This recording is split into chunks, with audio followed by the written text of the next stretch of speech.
আল্লাহ কোরআনে বলছে সবচেয়ে বড় ভীতিকর জায়গা হাসরের মাঠ। হাসরের মাঠ, হাসরের মাঠ। ১.৫ লক্ষ আম্বিয়া দিন রাত কেঁদেছেন হাসরের মাঠের ভয়ে। লক্ষ লক্ষ সাহাবায়ে কেরাম কেঁদেছেন রাত দিন হাসরের মাঠের ভয়ে।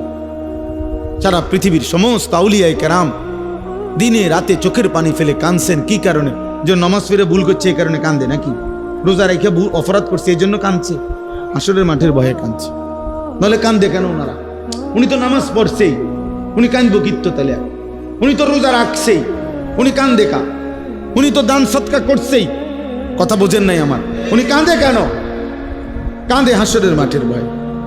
হাসরের মাঠের ভয়ে যাহা যদি আল্লাহ প্রত্যাখ্যান করে, যদি আল্লাহ গ্রহণ না করে, যদি আল্লাহর কাছে কবুল না হয় তো কি হবে? যদি নবীর দরবার থেকে ফেরেশতা বলে তাড়িয়ে দেয়, আর নবীজি যদি বলে সহকান সহকান, দূর হ উম্মত, কি হবে আমার? কে দিবে আমাকে আশ্রয়?